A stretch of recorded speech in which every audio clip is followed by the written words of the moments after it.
ನಮಸ್ಕಾರ ಸ್ನೇಹಿತರೆ, ಅಫ್ಘಾನ್ ವಿರುದ್ಧದ 3 ಪಂದ್ಯಗಳ ಟಿ20 ಸರಣಿಯನ್ನ ಕ್ಲೀನ್ ಸ್ವೀಪ್ ಮಾಡಲು ಬಲಿಷ್ಠ ಪ್ಲೇಯಿಂಗ್ 11 ಘೋಷಿಸಿದ ಟೀಂ ಇಂಡಿಯಾ ತಂಡದಲ್ಲಿ ಆದವು ದೊಡ್ಡ ಬದಲಾವಣೆಗಳು. ಹಾಗಾದ್ರೆ ಇಂಡೋ ಅಫ್ಘಾನ್ ನಡುವಿನ 3ನೇ ಟಿ20 ಪಂದ್ಯದ ಪ್ಲೇಯಿಂಗ್ 11 ಯಾವ ರೀತಿಯಾಗಿರಲಿದೆ ಮತ್ತು ಪಂದ್ಯದ ಪಿಚ್ ರಿಪೋರ್ಟ್ ಹೇಗಿರಲಿದೆ, ಹೀಗೆ ಇದರೆಲ್ಲದರ ಬಗ್ಗೆ ಇವತ್ತಿನ ಈ ಒಂದು ವಿಡಿಯೋದಲ್ಲಿ ಸಂಪೂರ್ಣವಾಗಿ ತಿಳಿಸ್ಕೊಡ್ತಾ ಹೋಗ್ತೀನಿ. ಹಾಗಾಗಿ ದಯವಿಟ್ಟು ಈ ವಿಡಿಯೋವನ್ನ ಕೊನೆವರೆಗೂ ನೋಡಿ ಸ್ನೇಹಿತರೆ. ಅದಕ್ಕಿಂತ ಮುಂಚೆ ನೀವು ಕೂಡ ಟೀಂ ಇಂಡಿಯಾದ ಅಭಿಮಾನಿಗಳಲ್ಲಿ ಒಬ್ಬರಾಗಿ ಈ ವಿಡಿಯೋವನ್ನ ನೋಡುತ್ತಿದ್ದರೆ ತಪ್ಪದೆ ಈ ಕೂಡಲೇ ಈ ವಿಡಿಯೋಗೊಂದು ಲೈಕ್ ಮಾಡಿ. ನಿಮಗೆಲ್ಲ ಗೊತ್ತಿರುವಂತೆ ಮೊಹಾಲಿಯಲ್ಲಿ ನಡೆದ ಮೊದಲ ಟಿ20 ಪಂದ್ಯವನ್ನ ಟೀಂ ಇಂಡಿಯಾವು ಭರ್ಜರಿಯಾಗಿ 6 ವಿಕೆಟ್ಗಳಿಂದ ಗೆದ್ದುಕೊಂಡಿತ್ತು. ಇದೀಗ ಇಂದೋರ್ನಲ್ಲಿ ನಡೆದ 2ನೇ ಟಿ20 ಪಂದ್ಯವನ್ನ ಸಹ ಭಾರತೀಯ ಕ್ರಿಕೆಟ್ ತಂಡವು ಭರ್ಜರಿಯಾಗಿ 6 ವಿಕೆಟ್ಗಳಿಂದ ಗೆದ್ದುಕೊಳ್ಳುವುದರೊಂದಿಗೆ 3 ಪಂದ್ಯಗಳ ಟಿ20 ಸರಣಿಯನ್ನ ಈಗಾಗಲೇ 2-0 ಅಂತರದಿಂದ ಗೆದ್ದುಕೊಂಡಿದೆ.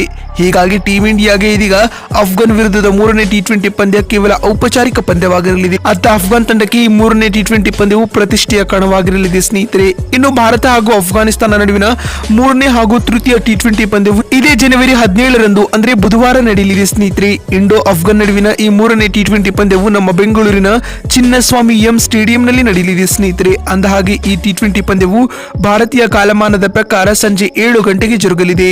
ಈಗಾಗಲೇ ಸರಣಿಯನ್ನ ಗೆದ್ದಿರುವ ಟೀಂ ಇಂಡಿಯಾವು ಈ ಸರಣಿಯನ್ನ ಕ್ಲೀನ್ ಸ್ವೀಪ್ ಮಾಡುವತ್ತ ಗಮನವನ್ನ ಇಟ್ಟಿದೆ. ಹೀಗಾಗಿ ಇದೀಗ 3ನೇ ಟಿ20 ಪಂದ್ಯಕ್ಕೆ ಟೀಂ ಇಂಡಿಯಾವು ತನ್ನ ಬಲಿಷ್ಠ ಪ್ಲೇಯಿಂಗ್ 11 ಅನ್ನ ಘೋಷಿಸಿದೆ ಅಂತ ಹೇಳಬಹುದು. ಹಾಗಾದ್ರೆ 3ನೇ ಟಿ20 ಪಂದ್ಯಕ್ಕೆ ಭಾರತದ ಪ್ಲೇಯಿಂಗ್ 11 ಯಾವ ರೀತಿಯಾಗಿರಲಿದೆ ಅಂತ ನೋಡುವುದಾದ್ರೆ, ಆರಂಭಿಕರಾಗಿ ರೋಹಿತ್ ಶರ್ಮಾ ಹಾಗೂ ಯಶಸ್ವಿ ಜೈಸ್ವಾಲ್ ಅವರು ಕಾಣಿಸಿಕೊಳ್ಳಲಿದ್ದಾರೆ. ಜೈಸ್ವಾಲ್ ಅವರು ಕಳೆದ ಪಂದ್ಯದಲ್ಲಿ ಸ್ಫೋಟಕ ಇನ್ನಿಂಗ್ಸ್ ಆಡುವ ಮೂಲಕ ತಾನೆಂತ ಅದ್ಭುತ ಆಟಗಾರ ಎನ್ನುವುದನ್ನು ಪ್ರೂವ್ ಮಾಡಿದ್ದಾರೆ.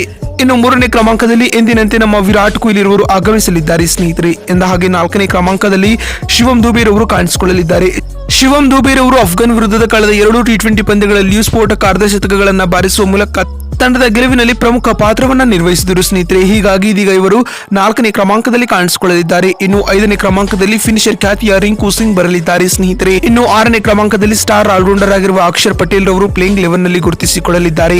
ಅಂದಹಾಗೆ 7ನೇ ಕ್ರಮಾಂಕದಲ್ಲಿ ವಿಕೆಟ್ ಕೀಪರ್ ಕಮ್ ಬ್ಯಾಟ್ಸ್ಮನ್ ಆಗಿ ಸಂಜು ಸ್ಯಾಮ್ಸನ್ ಅಥವಾ ಜಿತೇಶ್ ಶರ್ಮಾ ಇವರಿಬ್ಬರಲ್ಲಿ ಒಬ್ಬರಿಗೆ ಅವಕಾಶ ನೀಡುವ ಸಾಧ್ಯತೆಗಳು ಹೆಚ್ಚಾಗಿವೆ. ಇನ್ನು 8ನೇ ಕ್ರಮಾಂಕದಲ್ಲಿ ಸ್ಟಾರ್ ಆಟಗಾರರಾದ ರವಿ ಬಿಷ್ಣೋಯ್ ಅವರಿಗೆ ಪ್ಲೇಯಿಂಗ್ 11 ನಲ್ಲಿ ಅವಕಾಶ ನೀಡುವ ಸಾಧ್ಯತೆಗಳು ಹೆಚ್ಚಾಗಿವೆ ಸ್ನೇಹಿತರೆ. ಅಂದಹಾಗೆ 9ನೇ ಸ್ಥಾನದಲ್ಲಿ ಸ್ಟಾರ್ ವೇಗದ ಬೌಲರ್ ಆಗಿರುವ ಹರ್ಷದೀಪ್ ಸಿಂಗ್ ರವರಿಗೆ ಪ್ಲೇಯಿಂಗ್ 11 ನಲ್ಲಿ ಅವಕಾಶ ನೀಡಬಹುದು. ಇನ್ನು 10ನೇ ಕ್ರಮಾಂಕದಲ್ಲಿ ಮುಖೇಶ್ ಕುಮಾರ್ ರವರು ಪ್ಲೇಯಿಂಗ್ 11 ನ ಭಾಗವಾಗಿರಲಿದ್ದಾರೆ ಸ್ನೇಹಿತರೆ. ಅಂದಹಾಗೆ 11ನೇ ಹಾಗೂ ಅಂತಿಮ ಕ್ರಮಾಂಕದಲ್ಲಿ ಆವೇಶ್ ಖಾನ್ ರವರು ಬರಲಿದ್ದಾರೆ ಸ್ನೇಹಿತರೆ. ಇನ್ನು ಪಂದ್ಯದ ಪಿಚ್ ರಿಪೋರ್ಟ್ ಬಗ್ಗೆ ಮಾತನಾಡುವುದಾದರೆ, ಭಾರತ ಹಾಗೂ ಅಫ್ಘಾನ್ ನಡುವಿನ 3ನೇ ಹಾಗೂ ಕೊನೆಯ ಟಿ20 ಪಂದ್ಯವು ನಮ್ಮ ಬೆಂಗಳೂರಿನ ಚಿನ್ನಸ್ವಾಮಿ ಅಂತಾರಾಷ್ಟ್ರೀಯ ಕ್ರೀಡಾಂಗಣದಲ್ಲಿ ನಡೆಯಲಿದೆ ಸ್ನೇಹಿತರೆ. ಇದೊಂದು ಬ್ಯಾಟಿಂಗ್ ಸ್ವರ್ಗದ ಪಿಚ್ ಅಂತಾನೆ ಹೇಳಬಹುದು. ಬೌಂಡರಿ ಹಾಗೂ ಸಿಕ್ಸರ್ಗಳು ಈ ಮೈದಾನದಲ್ಲಿ ಲೀಲಾಜಾಲವಾಗಿ ಹರಿದು ಬರುತ್ತವೆ. ಅಲ್ಲದೆ ಈ ಮೈದಾನದ ಎವರೇಜ್ ಸ್ಕೋರ್ ಬಂದ್ಬಿಟ್ಟು 180 ಇದೆ ಸ್ನೇಹಿತರೆ. ಹೀಗಾಗಿ ಇಂಡೋ ಅಫ್ಘಾನ್ ನಡುವಿನ 3ನೇ ಟಿ20 ಪಂದ್ಯವನ್ನ ಹೈಸ್ಕೋರಿಂಗ್ ಪಂದ್ಯವಾಗಿ ನಿರೀಕ್ಷಿಸಬಹುದಾಗಿದೆ. ಟಾಸ್ ಗೆದ್ದಂತಹ ತಂಡದ ನಾಯಕ ಇಲ್ಲಿ ಮೊದಲು ಬೌಲಿಂಗ್ ಮಾಡಲಿದ್ದಾರೆ ಸ್ನೇಹಿತರೆ. ಏಕೆಂದರೆ ಚೇಸಿಂಗ್ ರೆಕಾರ್ಡ್ ಈ ಮೈದಾನದಲ್ಲಿ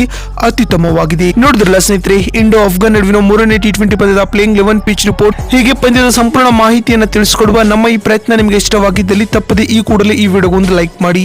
ವಿಡಿಯೋವನ್ನ ಇಲ್ಲಿವರೆಗೂ ನೋಡಿದ್ದಕ್ಕಾಗಿ ಧನ್ಯವಾದಗಳು. ಮತ್ತೊಂದು ವಿಡಿಯೋದಲ್ಲಿ ಸಿಗೋಣ. ಅಲ್ಲಿವರೆಗೂ ನಮಸ್ಕಾರ.